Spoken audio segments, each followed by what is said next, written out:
Welcome to the deep dive. Today we're jumping into something really, really quite profound, actually. We're exploring Psalm 41. It's this ancient prayer from King David. And our mission here is to see how these words, this, ancient wisdom, speaks of things we all deal with: compassion, suffering, even betrayal. Basically, how can this old text help strengthen our trust, our relationship with God right now? Yeah, and Psalm 41 is fascinating because it feels so immediate.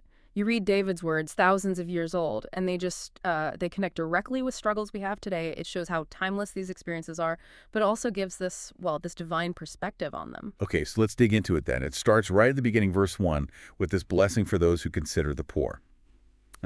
Now, first read, I thought, okay, charity, giving money. But knowing a little about the Hebrew context, I feel like there's probably more to considering the vulnerable than just that. Is that right? Oh, absolutely. That's a great question to start with because considering the poor back then, it wasn't just, dropping a coin in a cup. It was tied up with these huge concepts like mishpat justice and tzedakah, which is more like righteousness or ensuring fairness in society. It was about really seeing them, understanding their situation, and acting justly. It was fundamental to their covenant with God. Wow, okay. So much bigger. Justice, righteousness, not just a nice gesture. And right after that, the psalm lays out these incredible promises from God for people who act that way: deliverance in trouble, preservation, strength even when they're sick, upon the bed of languishing. Mm. That sounds less like a simple reward and more like it's showing us who God is. Exactly. It's revealing God's character. He aligns himself with that kind of heart. And notice, it's not always about removing the problem instantly. To deliver, preserve, strengthen while someone is languishing, that implies his presence in the hardship. It's about his faithfulness, his intimate care right there in the middle of it. That really builds trust, knowing he stays close. That's a powerful image. But then David just pivots, doesn't he? From this big statement about God's justice and care for the compassionate, straight into his own, intense personal suffering. He's sick, he's in pain, and then, bam, betrayal. Verse 9, yea, my known familiar friend hath lifted up his heel against me. That's someone close, someone he trusted. It feels really abrupt after the opening verses. It is jarring, and that's part of its power, I think, because what's so real there is how universal that specific pain is. Betrayal by someone close, that's one of the deepest hurts, isn't it? David is showing us, hey, even people trying to follow God, even leaders go through this. It normalizes it. And, on a bigger scale, it even points towards other major betrayals later in the story. Right. But for trust, the key thing is realizing God gets it. He understands that wound. He's not distant from that kind of pain. That shared understanding of the divine empathy, it's huge. It means you're not alone when trust is broken. You're with a God who knows exactly how that feels. And David doesn't just, lash out or complain about the betrayal, does he? He's incredibly honest in a different way. He says, verse 4, I said, Lord, be merciful unto me. Heal my soul, for I have sinned against thee. That seems unexpected. While he's suffering from illness and betrayal, he's also confessing his own sin. Why is that bit so important? That raw honesty is vital. It cuts through any kind of self-pity, doesn't it? David's showing us that being hurt doesn't automatically make us perfect saints.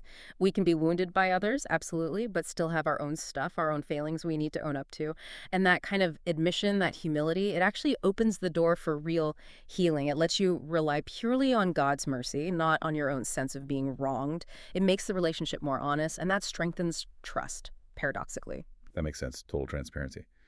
Which seems connected to the next theme that comes up, integrity.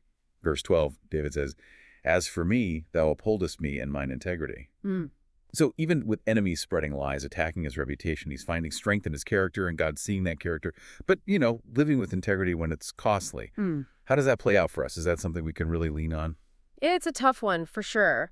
But what the psalm shows is that God sees beyond the surface, beyond the rumors. He sees the heart. Integrity here isn't just about not lying. It's about wholeness, consistency, being true to who you are in God, even under pressure. And while it might feel like you're losing in the short term when you choose integrity, the psalm insists that God ultimately vindicates that.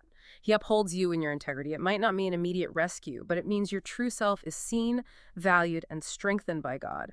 It builds trust in his ultimate justice and his view of us. Okay, wow. That's a deep comfort. And I want to circle back to that image from verse 3 you mentioned earlier. The Lord will strengthen him upon the bed of languishing. Thou wilt make all his bed in his sickness. It's just so intimate. What does that really tell us about God's presence when we're at our absolute lowest? It's incredibly tender, isn't it? It shows God not just as a fixer, but as a sustainer, Hmm. a companion. Often, we just want the problem gone, right? Heal the sickness, stop the betrayal. But this verse suggests God often works by being with us in it. The picture of God making the bed or turning the pillow, essentially. It's about intimate care, comfort, nearness. He gets right into the mess with us, tending to us personally, even if the suffering continues for a while. That changes how we trust. It's not just trusting he can fix it, Mhm. but trusting he will be present in it. That's a profound closeness. Okay, so pulling all this together, what are the big takeaways from Psalm 41 for us now? It seems clear. God really values compassion, sees it as justice, and his blessing follows that. Right. And he's faithful through betrayal and suffering. He gets it. He's been there. Honest confession, owning our part, even when hurt, is key for healing and a real relationship. Definitely. And our integrity matters deeply to God. He upholds it. And crucially, he sustains us by being with us intimately in our struggles. These are powerful ideas. They really can shift how we see God, can't they? Yeah. Understanding his character, his care, his presence, it seems designed to build that solid foundation of trust. Exactly. And maybe that brings us to a final thought, or rather, a question to really sit with. How do our own responses when we face suffering or betrayal, or when we see a chance for compassion, how can those responses actually reflect what we've learned about God's character from this psalm? How can living it out deepen that trust? That's the challenge, isn't it? Something practical to consider. So the question for you listening is, how will you apply this information in your life? This has been our deep dive into Psalm 41. Thanks for joining us.